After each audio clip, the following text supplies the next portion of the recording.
बोलो सदगुरुदेव भगवान की जय। योग योगेश्वर महापुर रामलाल जी, योग मार्तंड मुल्केश्वर भगवान, हम सभी के प्राणाधार सतगुरु स्वामी देवदास जी भगवान जी के चरणों में हम सभी बच्चों का साष्टांग दंडवत प्रणाम स्वीकार हो। आज नव वर्ष के इस शुभ बेला पे अपने प्राणाधार गुरुदेव जी के चरणों में यही प्रार्थना करती हूँ, हे प्रभु नया वर्ष सबके लिए कल्याणमय हो, मंगलमय हो।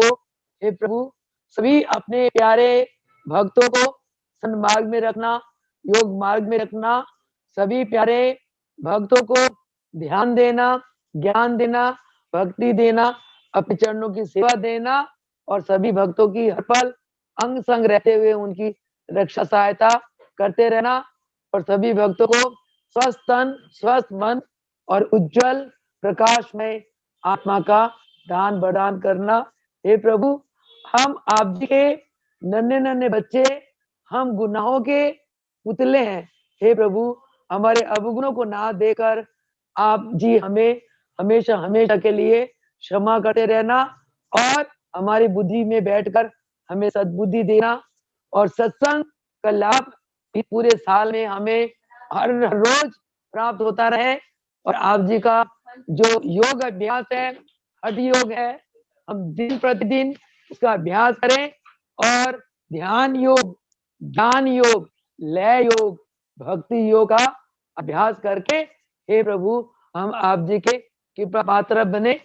ऐसा कहते हुए आप जी के चरणों में हम बारंबार प्रणाम करते हैं और आप जी के चरणों से आशीर्वाद प्राप्त करने के लिए हम प्रार्थी है। बोलो सदगुरुदेव भगवान की जय। के सत्संग नववर्ष के इस शुभ बेला पे महाराज जी एक बहुत महान ज्ञान हम बच्चों को देना चाहते हैं। प्रभु चरणों में यही प्रार्थना है, हे प्रभु आप जी अपनी प्रेरणा से, अपनी कृपा करुणा आशीर्वाद से जो भी ज्ञान दें वो ज्ञान हम सभी बच्चों को समझ आए, उस ज्ञान को हम हृदयंगम करें, अपने मानस पतल में उतारें और आप जी के दिए हुए ज्ञान के अनुसार हमारी बुद्धि ऐसी हो कि हम अपना जीवन चलाएं और आप जी का आशीर्वाद प्राप्त करें। वो सदगुरुदेव भगवान की जय। पिछले कई दिनों से गीता सार के ऊपर यानी कि गीता के भिन्न भिन्न अध्याय के ऊपर ज्ञान की चर्चा चल रही थी। आज कल हमने कर्म योग को समाप्त करा, यानी कि गीता के भागवत गीता के तीसरा अध्याय। आज प्रभु जी हमें चौथे अध्याय में ले जा रहे हैं और चौथे अध्याय का नाम है ज्ञान कर्म संन्यास योग। बहुत ही महत्वपूर्ण ये अध्याय है और दिल को छूने वाला अध्याय है कि ज्ञान कर्म संन्यास योग। दूसरा खंड में भगवान ने हमें ज्ञान योग के बारे में बताया, तीसरा खंड में भगवान ने हमें कर्म योग के बारे में बताया, चौथे खंड में भगवान में बताना चाहते हैं ज्ञान कर्म और संन्यास योग। यानी कि इस शब्दों से ये जाहिर होता है कि इस अध्याय में क्या है कि ज्ञान को प्राप्त करो, ज्ञान के साथ कर्म करो और कर्म करते हुए सन्यासी की तरह रहो, फिर आप योगी बनो। कितना कमाल का ये है। आइए इस अध्याय के सबसे शुरुआत में भगवान क्या कहते हैं अर्जुन को, भगवान श्री कृष्ण वो कहते हैं अर्जुन ये जो योग है, जो योग विज्ञान है, योग विद्या है, ये अविनाशी है, इसका नाश कभी नहीं होता और ये बहुत कालों से चलता आ रहा है। ये अविनाशी योग ये मैंने कल्प के आदि में, भगवान कहते हैं अर्जुन ये जो अविनाशी योग है मैंने कल्प के आदि में सूरज को दिया, सूरज भगवान को दिया। तो सूरज भगवान ने इस ज्ञान को अपने पुत्र मनु को दिया, वही ज्ञान। फिर मनु ने इस ज्ञान को अपने पुत्र इक्ष्वाकु को दिया और उसके बाद इक्ष्वाकु ने ये ज्ञान सुनी और तब से ये ज्ञान की परिपाटी चलती आ रही है। इस ज्ञान को ऋषियों ने सुना, अपनाया, मुनियों ने सुना, अपनाया, इस ज्ञान को तपस्वियों ने सुना, अपनाया, और धीरे धीरे काल के साथ ये ज्ञान छिपता गया। यानी कि जहां योगवाद थोड़ा लोप होता गया, वहां भोगवाद आरंभ हो गया। महाराज जी फरमाते हैं कि योग और भोग दो चीज एक साथ नहीं हो सकता। जिस प्रकार कहते हैं कि एक मयान में दो तलवारें नहीं आ सकती, एक स्थान पर संसार भी आ जाए, परमार्थ भी आ जाए, दोनों नहीं आ सकती। और भगवान ने ये भी कहा, सदगुरु भगवान ये कहते हैं, फरमाते हैं, प्रेम गली अति सांकड़ी, जा में दो न समाये, जा मैं था वहां तू नहीं, अब तू है मैं नहीं। और महाराज जी ने प्रवचन में ये भी फरमाते थे कि या तो संसार बसा ले अपने अंदर, या बसा ले सनम, या संसार बसा ले या बसा ले सनम। यानी कि तेरे मानस पटल में या तो संसार हो, तेरे रिश्ते नाते दुनियादारी, ये सब दुनियादार की बातें, जो संसारिक बातें हो, या तो वो हो, या तेरे अंदर सतगुरु भगवान हो। दो में से एक चीज हो। तो तूने अगर अपने आत्मा का कल्याण करना है तो छोड़ इस संसार को, छोड़ इन संसारिक बातों को, बता ले अपने प्यारे प्रीतम को अपने घट में। आप इस चीज को महसूस करके देखो, जब आप अपने आत्मा में स्थित हो जाते हो, यानी कि आपका मन ध्यान में बैठे हुए, आपका मन आपकी आत्मा में स्थित हो जाता है, तो आपके मन को आपकी आत्मा की बहुत अद्भुत एक ईश्वरीय आनंद की अनुभूति होती है। और उस अनुभूति में आप अपने गुरुदेव को जरा सा याद कर लो, कि आपको ये लगेगा कि मेरे गुरुदेव मेरे हृदय में, मेरी आत्मा में विराजमान है, और मुझे अथाह प्यार दे रहे हैं, अथाह प्रेम बरसा रहे हैं, और आपका हृदय इतना गदगद हो जाता है कि आपका भस्त्रिका चलने लगता है, और आपकी कुंडली शक्ति जाग जाती है, और कुंडली शक्ति आपके सारे चक्रों को भेदन करके, और आज्ञा चक्र होते हुए आपके यहाँ ब्रह्मांड सहस्त्र चक्र में, यानी कि शून्य चक्र में जाके वो शक्ति गुरुदेव के साथ विराजमान होती है, और आप इतनी भस्त्रिका चलता है आपके अंदर, आप इतने कूदते हो, उसी में आपकी समाधि लग जाती है, फिर आप बेसुध हो जाते हो। ये अवस्था आती है, ये तब आती है जब आप अपने मन को अपनी आत्मा में स्थित कर लेते हो। और आपका मन आपकी आत्मा में कब स्थित होगा? जब आप प्राणों को संयम करोगे प्राणायाम के द्वारा, और प्राणों के साथ साथ आप मन को संयम कर लोगे, और मन को इधर उधर भागने मत नहीं दोगे, यानी कि मन को प्राणों में लय कर लोगे। जब तक आपका मन प्राणों में लय नहीं होता, तब तक मन चंचल बना है कृष्णा। मन तो बदरों की तरह उछलता है, कूदता है, और इंसान को नीचे से ऊपर, ऊपर से नीचे लटाता रहता है, और इतना दुखी कर देता है। मन कभी इसके स्वभाव में चला जाएगा, इसके स्वभाव में चला जाएगा, कभी इसकी करने को देखेगा, और आपको तो बिल्कुल बुरा हाल कर देता है। ये मन करता है। इसीलिए महाराज ने कहा कि बार बार प्राणों को संयम करो। प्राणों का संयम यानी कि गहरी लंबी प्राण खींचो, रोको, और गहरी लंबी प्राण को छोड़ दो, और मन को प्राणों में लय कर दो। महाराज जी का फरमान है, यत्र मन लियते तत्र प्राण लियते, यत्र प्राण लियते तत्र मन लियते। जहां मन प्राण एक में लय हो जाए, तो आपको एक अद्भुत ईश्वरीय योग अवस्था की प्राप्ति होती है। उस अवस्था में आपको अद्भुत ईश्वरीय आनंद की प्राप्ति होती है। उस आनंद अवस्था में आपकी कुंडली जाग जाती है। वैसे लोग कहते हैं कुंडली जगाना तो बहुत वर्ष लग जाते हैं, परंतु हमारे गुरुदेव इतनी आसानी से कुंडली जागृत कर देते हैं, क्योंकि हमारे गुरुदेव पूर्ण पारम भगवान के स्वरूप है, पूर्ण कृष्ण रूप है, राम रूप है। और इन्होंने माया को अपने वश में करके परम भगवान ने नर तन में आए हैं, और योगी बन के हमें योग का रास्ता से जोड़ने के लिए। इस जो अवस्था महाराज जी फरमाते हैं, सिर मुनियों हमारे चरणों की सेवा कर करके जो अवस्था हमने तुम्हें दी हुई है, कहते तुम्हारी अवस्था को देखते हुए देवी देवता इंद्र भी तुम्हें ईर्ष्या करता है कि ये जो सिर मुनिया है, ऐसे महान योगी गुरु के चरणों में ऐसे नाच रही है, टप रही है, खेल रही है, कूद रही है, बेफिक्र होके, ना भय, ना चिंता, ना शोक, ना सुख, ना दुख, मस्ती मस्ती ले रही है और अपना जन्म जीवन को कल्याण कर रही है। कहते तुम्हें देखकर इंद्र भी ईर्ष्या करता है तुमसे। इसलिए महाराज फरमाते हैं कि तुम लोगों को इस सेवा के कारण हमने वो शक्तियां दे दी, वो अवस्था दे दी कि जिस अवस्था से संसार तुमसे लाभ उठाएगा। संसार को लाभ उठा होगा तुमसे, परंतु इस संसार में आखिरी दम तक तुम्हें अपनी शक्ति का भान नहीं होगा। इसलिए मुझे आज भी कोई कुछ कहता है, कोई कुछ, मैं हैरान होती हूँ। मुझे आज भी यही लगता है मैं तो मेरे गुरुदेव की छोटी सी नन्ही सी बच्ची हूँ और एक छोटी सी सेवक हूँ और सेवक ही बनी रहूं अपने गुरु की। मुझे इसमें बड़ा आनंद आता है, बहुत मस्ती आती है।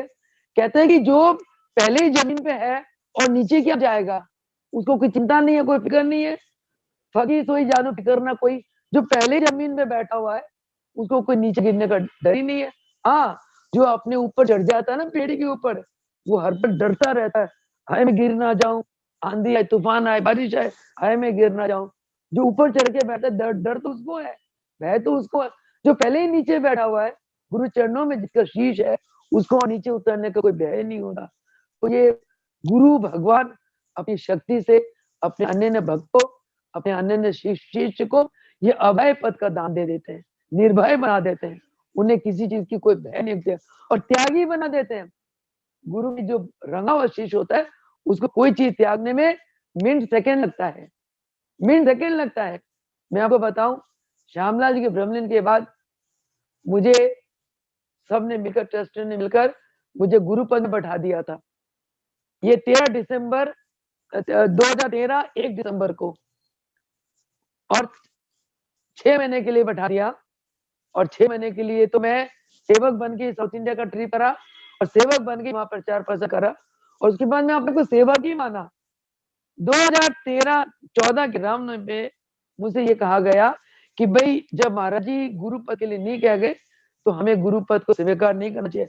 मैंने सेकेंड लगाया, 3 चुटकी लगाई, मैंने कहा ये गुरु पद का रेजिग्नेशन मेरे से लो, सबसे पहले ले लो, मुझे नहीं चाहिए, मुझे पद नहीं चाहिए। मैं तो गुरु की शिष्य बन के जीना चाहता हूँ, चाहती हूँ, एक जन्म नहीं। मैंने गुरुदेव को प्रार्थना करती है, प्रभु जन्म जन्मांतरों तक इस बच्ची को अपने चरणों की दासी बनाए रखना। जब तुम दिवलोक में रहो, इस दासी को भी दिवलोक में रखना। जो जो तुम नर्तन में इस संसार में आओगे, हे प्रभु इस दासी को भी नर्तन में लाकर अपनी चरणों की सेवा ही बख्शते रहना। ये तो ऐसे हमारे गुरुदेव इतने महान है, तो जिन्होंने इस लोप हुए योग को कायम रखा, स्थिर रखा। महाभारत के युद्ध के बाद जब संसार में भोगवाद आ गया था और योग बिल्कुल चला गया था, उस समय धन है योग योगेश्वर महाप्रभु रामलाल जी को, जिन्होंने अवतार लिया 1888 में रामनवमी वाले दिन अवतार लेकर और योगी बनकर अवतार लिया। उन्होंने हिमालय से योग की गंगा लेके आए, अष्टांग योग की सिद्धि प्राप्त करी और अष्टांग योग का हमें शिक्षा दीक्षा देके मिनट सेकंड में, चुटकियों में भव ताप से तपे हुए भक्तों को, हम जैसे अबोध अबोध आत्माओं को, अज्ञानी आत्माओं को प्रभु जी ने ध्यान समाधि का, यार ये बड़ा तंग,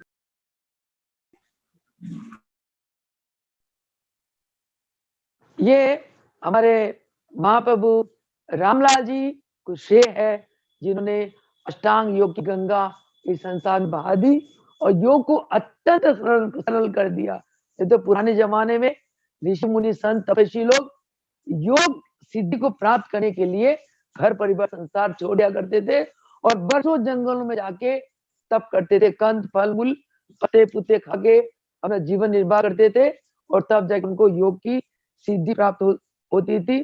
तो इसलिए भगवान कहते हैं कि जो योग, जब योग संसार में समाप्त हो गया तो अर्जुन तब मैं योगी बन के आया और उसके बाद मैंने योग को चलाया और तू मेरा भक्त है, तू मेरा सखा है, इसलिए मैंने तेरे को योग का ज्ञान दिया। तो अर्जुन ने के मन में एकदम प्रश्न आया, प्रभु आप तो इस द्वापर युग में आप भगवान बनकर आए और आप मुझे अपना भगत बनाया और मुझे योग जैसे एक अनमोल विद्या का दान आप दे रहे हैं। परंतु सूर्य भगवान तो बहुत कल्प के आदि में थे, तो उस समय आपने कैसे उनको ज्ञान दे दिया योग का? एक अर्जुन के दिमाग में एक प्रश्न आया। अर्जुन ने प्रश्न किया कि भगवान कल्प के आदि में भी आप थे क्या? आप तो इस युग में है और आप कह रहे मैंने कल्प के आदि में सूरज को अविनाशी योग का ज्ञान दिया। तब भगवान ने कहा कि अर्जुन, तुझे पता ही नहीं कि तूने कितने जन्म लिए और मैंने भी बहुत जन्म लिए, परंतु तेरे को उन जन्मों का ज्ञान नहीं है अर्जुन, क्योंकि मैं दिव्य अविनाशी परमात्मा हूं, मुझे हर जन्म का याद है। जब सूरज को मैंने योग का उपदेश दिया था, मुझे वो जन्म भी याद है, ये जन्म तो है ही है, हर जन्म अर्जुन मुझे याद है, परंतु क्योंकि तेरे अंदर जो रितंबरा प्रज्ञा बुद्धि है वो तेरे अंदर जागृत नहीं है, तो इसलिए तेरे को पिछले किसी जन्म का याद ही नहीं है। तो आगे भगवान कहते हैं, अपना विराट रूप के बारे में वर्णन करते हैं कि अर्जुन, मैं अजन्मा अविनाशी साक्षात परमात्मा हूं। मैं भक्तों की रक्षा के लिए, धर्म की रक्षा के लिए और अधर्म का विनाश के लिए और सत्पुरुष की जो मेरे भगत है उनको दुख कष्टों से बचाने के लिए मैं माया को अपने अधीन कर लेता हूँ और माया को अधीन करके नर रूप ले लेता हूँ। ये भगवान ने अर्जुन को कहा। तो कहते हैं जो साधु जन होते हैं, जो मेरी भक्ति करते हैं, तो जब उनको कोई दुख दे रहा है वो मुझे पुकारते हैं, उनकी पुकार सुन के उन साधुओं की रक्षा करने के लिए अर्जुन मैं जन्म लेता हूँ। और इस जन्म में धर्म का नाश होता है, तो उस धर्म की रक्षा करने के लिए अर्जुन मैं जन्म लेता हूँ। और मेरे जन्म लेने के बाद जो मेरे कर्म है, जो जीव मेरे इस जन्म को और मेरे कर्मों को जान लेता है अर्जुन, वो मुझे पा लेता है और वो मुझसे कभी दूर नहीं होता। उसी प्रकार देखो, योग योगेश्वर महापुरुष रामलाल जी ने अवतार लिया, चंद लोगों ने इनकी शक्तियों को जाना और जिनके ऊपर इनकी कृपा नहीं बढ़ती, जिनके मन में अहंकार है, जिनके मन में नम्रता नहीं है, जिनके अंदर भक्ति नहीं है, प्रभु जी ने उन्हें अपना रूप नहीं दर्शाया। वो भागचाली जीव है, जैसे हो गई रमाबाई, हरिहरानंद, गोपालानंद जी, हमारे मुल्केश्वर भगवान, इस प्रकार बड़े अनन्य भक्त हुए जिनको रामलाल प्रभु जी ने अपना असली रूप दिखा दिया। और इन भक्तों ने रामलाल प्रभु जी के दिव्य स्वरूप को पाकर अपना जीवन और जन्म को सफल बना दिया, सुधार दिया जीवन जन्म को। तो इसी प्रकार इन जो भगत भगवान के कर्मों को जान जाते हैं, यानी कि जो भगवान के अन्य भक्त होते हैं, जो अपने आप को भगवान के चरणों में समर्पित कर देते हैं, तो वो भगवान के जो कर्म है उन कर्मों को लीला के रूप में जान जाते हैं। जैसे अनाड़ी लोग सोचते हैं, अरे ये तो नर रूप में है, ये हमारे तरह खाते हैं पीते सोते हैं। अब भगवान कृष्ण को काफियों ने बाला समझा, दुर्योधन ने क्या समझा? बाला समझा, और अर्जुन ने क्या समझा? उसको भगवान समझा। और फिर भी अर्जुन का मोह नाश करने के लिए जब भगवान ने अपना उसको विराट रूप दिखा दिया, उसका मोह का नाश हो गया और उसके अंदर सोई हुई ईश्वर शक्तियां जा गई। वो शक्तियां तो अर्जुन के अंदर पहले भी थी, परंतु जब तक भगवान ने अपना विराट रूप नहीं दिखाया तब तक अर्जुन के अंदर मोह अज्ञानता का आवरण नहीं हटा। क्योंकि भगवान के विराट रूप के दर्शन करने के बाद अर्जुन ने देख लिया, अरे सारे संसार के कर्ता तो भगवान है और भगवान कर्ता होते भी अकर्ता रूप में रहते हैं। कमाल है, युद्ध में कोई मैं थोड़ी इनको मारूंगा, वो तो मर ही है, भगवान मारेंगे। ये ज्ञान हो गया अर्जुन को। तो भगवान तो क्योंकि मैं उनका भगत हूं, भगवान हमेशा भगत का मान बढ़ाते हैं। मैं आपको बताऊं, जहां जहां मैं कैंपों में जाती थी तो मैं जैसे बावलियों की तरह सेवा करती थी, जल का पानी बना, चादर लगा, ये कर, क्रिया करा, आसन करा, भाग दौड़, झाड़ू पोछा, जैसे कोई पागल दीवाना होता है ऐसे सेवा करती थी। और मार्जी को हंसते थे और मार्जी लोगों को पता मुझे कहते, चल दंती तैयार हो गया अंदर से आना।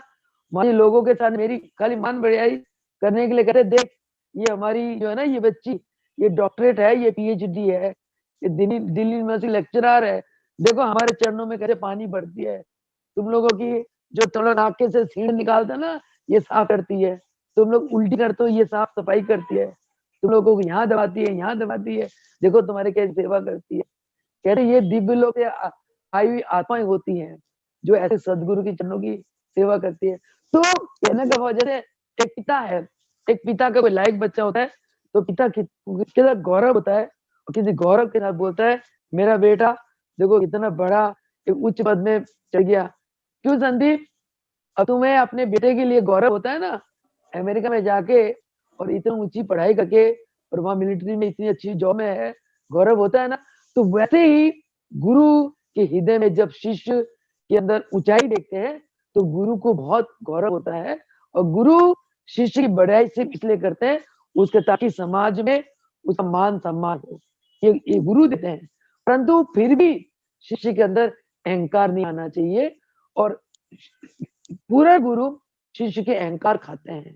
पूरा गुरु का खुराक ही शिष्य का अहंकार का खाना। तो इसलिए जब अर्जुन को ये समझ लग गई तो भगवान तो मुझे निमित्त बना रहे हैं इस युद्ध क्षेत्र में, तो वो गाड़ी लेके एकदम तैयार हो जाता है। सारी ईश्वरीय शक्तियां उसकी हेल्प करती है और महाभारत के इतनी महान युद्ध में अर्जुन विजय हो जाता है। तो भगवान कहते हैं, जब अर्जुन को कहते हैं कि अर्जुन ऐसा भक्त बनना मुझको पा लेता है, फिर उसके अंदर काम क्रोध नहीं रहता, कामना वासना कुछ नहीं रहती, और ऐसा भगत जो है ना वो अभय हो जाता है, उसको भय रहित हो जाता है जो मुझको पा लेता है। तो कहते हैं कि ऐसे भक्त अर्जुन से अत्यंत प्यारे हैं। और भगवान ने एक और कही कि कहते ना कि जिसकी होए, भगवान ने कहा, हमारे गुरुदेव भी फरमाते थे, जिसकी होए भावना जैसी प्रभु मूरत दिखे ताको ऐसी। कहते अर्जुन ऐसे भगत जिस भाव से मेरे पास आते हैं मैं उनको उसी भाव से ही उनको देता हूँ। जैसे योगेश्वर मुल्केश्वर भगवान रामलाल प्रभु जी को शुरू से उन्होंने जान लिया कि त्रिलोकी के नाथ है और मेरे पूर्ण सदगुरु है, ये पार ब्रह्म भगवान के अवतार है।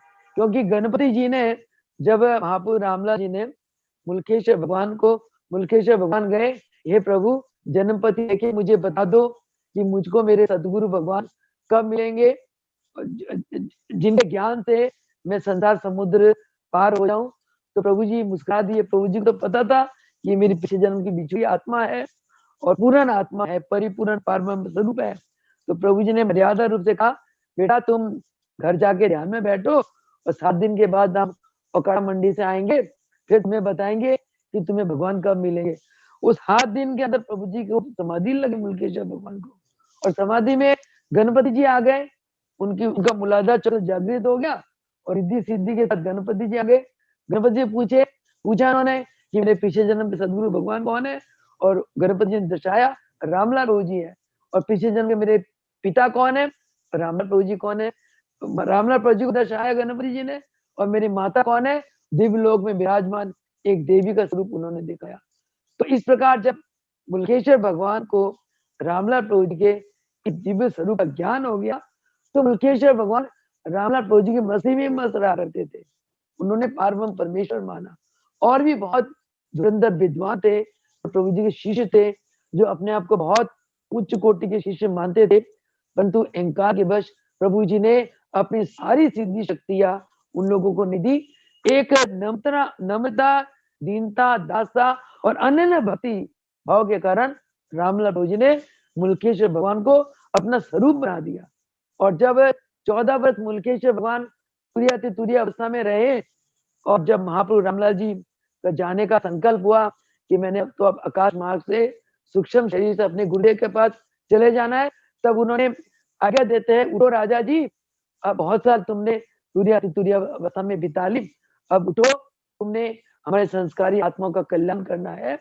तो प्रभु जी जरा उदास हो गए, बिलक गए, प्रभु जी मुझे आप जी का विचरण बर्दाश्त नहीं होता, क्योंकि मुल्केश्वर भगवान और रामलाल प्रभु जी के चरणों के प्रति अथाह प्रेम था।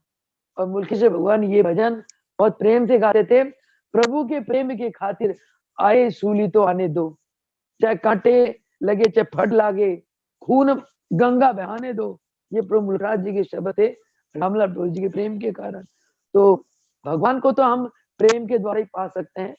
और महाराज जी फरमाते कि प्रेम की सप्लाई कौन करता है? प्रेम की सप्लाई सदगुरु भगवान करते हैं। तो जब रामलाल प्रभु जी आए, उन्होंने मुलखेश्वर भगवान को कहा कि प्रभु कि बेटा अब अपनी आंखें खोलो, अब अपने हमारी संसारी आत्माओं का कल्याण करना है। जब मुलखेश्वर भगवान थोड़े भावुक हो गए तो उन्होंने आशीर्वाद दिया कि बेटा 24 घंटे हम तुम्हारे घर में रहेंगे और तुम्हारे घर में रहकर हमारी जितनी संस्कारी आत्मा है हम उनका कल्याण करेंगे। तो ये होते हैं गुरु और शिष्य का नाता।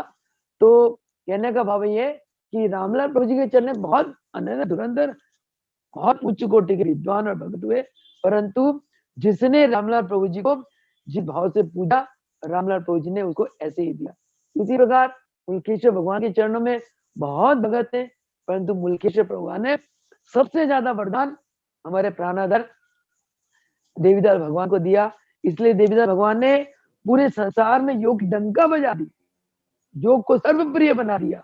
यहाँ कैंप लगा, यहाँ कैंप लगा, अंत तक महाराज जी ने इतना परिश्रम करा मैं बता नहीं सकती। और इतना परिश्रम कर करके और हमारे देवीदास महाराज जी ने 50-60 योग केंद्र बनाए और सभी केंद्रों को चलवा दिए। और हम जैसे अनाड़ियों को अलग अलग केंद्रों में अपने बच्चों को सिर्फ उनके मान बढ़ाने के लिए केंद्र में बैठा दिया और केंद्र में बैठा के अपने बच्चों के घर में बैठकर बच्चों के द्वारा महाराज जी संसार का कल्याण करें। तो इसलिए भगवान कहते हैं कि अर्जुन जो सत्पुरुष है वो केवल मेरे मार्ग में ही चलते हैं। सत्पुरुष को जो मार्ग में दिखाता हूँ उसी मार्ग में चलते हैं। इसलिए हमारे महाराज जी हमेशा हमें उपदेश करते हैं कि बेटा हमेशा योग मार्ग में चलो, योग मार्ग को अपनाओ, भोग मार्ग को त्याग दो। और महाराज ने अपने जीवन को आदर्शमय बनाया और अपने जीवन के आदर्श को हमारे सामने रखा। और प्रवचन में महाराज ने फरमाया कि बेटा जैसे हम है ऐसा तुम बनो, तुम हमारे जैसे क्यों नहीं बनते हो? हमारा भी घर संसार है, गृहस्थ है, तुम्हारा भी घर संसार है, गृहस्थ है। जैसे हम जीते हैं ऐसे तुम जियो। कहने का मतलब क्या है कि महाराज जी का जीवन कैसा था? निष्काम कर्म वाला जीवन था, कर्म योगी वाला जीवन था। और निस्वार्थ भाव से महाराज ने कर्म किया और महाराज ने जीवन में हमेशा अपनी गुरुओं की पूजा करी, गुरुओं को आगे रखा। और हम बच्चों को महाराज जी ने अपनी गुरुओं से जोड़ा। और वो तो हमारे अंदर के भाव है कि हमने महाराज जी को, महाराज जी के अंदर हमने रामलाल और मुलखराज प्रभु जी को माना। और आज हमें लगता है कि तीनों एक ही स्वरूप है, यानी कि हमारे गुरुदेव के अंदर रामलाल और मुलखराज प्रभु जी की अनंत ईश्वरीय शक्तियां विराजमान है। आज भी हमें महसूस होता है। तो इसलिए महाराज जी ने इन्होंने भगवान कृष्ण ने अर्जुन को एक बात और बताई कि अर्जुन, जो लोग सदगुरु को छोड़कर, भगवान को छोड़कर देवी देवता को पूजते हैं सकाम भावना से, देवी देवता को क्या प्रार्थना करते हैं कि हे भगवान मेरी ये प्रार्थना सुन लो और मैं आपकी ये सेवा करूंगा। और देवी देवता इनमें प्रसन्न हो जाते हैं और कहते वो सिद्धि प्राप्त कर लेते हैं। परंतु जो भगत जो भगत मुझको, मेरे कर्मों को और गुणों को देखकर मुझ पर अथाह विश्वास, श्रद्धा, प्रेम रखते हैं और वो भगत मेरी भक्ति करके वो मुझको ही पा लेते हैं। भगवान कहते हैं कि संसार में बहुत तरह के मनुष्य होते हैं और अलग अलग मनुष्य के अलग अलग गुण होते हैं, अलग अलग कर्म होते हैं। और भगवान कहते हैं हम मनुष्य जाति को उनके गुण और कर्मों के अनुसार 4 श्रेणी में बांटते हैं। कौन कौन से 4 श्रेणी? गुण और कर्मों के अनुसार, स्वभाव के अनुसार 4 श्रेणी बांटते हैं। एक ब्राह्मण, एक क्षत्रिय, एक वैश्य, एक शूद्र। तो जिन श्रेणी का जो कर्म है हम उनको उन्हीं कर्मों को नियत कर देते हैं कि तुम्हारा ये कर्म है। और जो अपने कर्म, जिसके लिए जो कर्म धर्म शास्त्र ने कहा, अगर वो कर्म करता है तो वो भवसागर के पार होकर वो मुझको पा लेता है। तो महाराज जी फरमाते हैं ये जो 4 वर्ण के जो प्राणी है, इन सभी प्राणी के अंदर अर्जुन मैं ही होता हूँ। इन प्राणी के अंदर मैं ही बैठकर सारे कर्म करता हूँ। जो इस मर्म को जान लेता है वो मुझे पा लेता है। अर्जुन, मैं सबके अंदर बैठ के कर्म करता हुआ भी अपने आप को अकड़ता रखता हूँ। कितनी बड़ी बात है। इसका मतलब क्या है? हम कहते हैं ना कि ये आत्मा निर्लेप है। आत्मा कोई कर्म नहीं करती, आत्मा ना देखती, ना बोलती, ना सुनती है। वो निर्लेप दृष्टा बनकर हमारे घर में विराजमान है। और हम कहते हैं हमारे आत्मा में हमारे सदगुरु परमात्मा के रूप में विराजमान है। तो जब हम भगवान की तत्व को जान लेंगे कि हमारे घट में सदगुरु भगवान दिव्य अविनाशी स्वरूप में विराजमान होकर वही करता है और हम करता नहीं है, हम अकर्ता है, तब हमें असली ज्ञान हो जाएगा। तब हम तत्व ज्ञान को जान लेंगे और तत्व ज्ञान को जानकर अभी हम कर्म बंधन से मुक्त हो जाएंगे। और कर्म बंधन से मुक्त होना का मतलब तत्व ज्ञान को जान जाना। तत्व ज्ञान क्या है? अपने आप को अकर्ता भाव में रखना है। और अंदर कर्ता कौन है? कर्ता हमारे सदगुरु भगवान है। तो इसीलिए अगर सदगुरु भगवान ना होते तो हमें ये ज्ञान कौन कराता है? हमें ये अनुभूति कौन बताता है? हमें ये योग का मार्ग कौन दर्शाता है? हमें यम नियम आसन प्राणायाम धारणा ध्यान समाधि इन 7 अष्टांग योग के 8 सोपानों को कौन अनुभूत कराता? तो इसीलिए कहा गया। और ये जब अनुभूति में आ जाती है तब हम भवसागर से पार हो जाते हैं और हमें परमात्मा की प्राप्ति हो जाती है। इसलिए कहा गया गुरु गोविंदों खड़े काके लागे पाए, बलिहारी गुरु आपने जिन गोविंदियों मिलाए। गुरु को तो पारम भगवान कहा गया, गुरु से बढ़ के कोई नहीं। तो इसलिए गुरु तो गुरु ही है, गुरु अपने आप में गुरु है।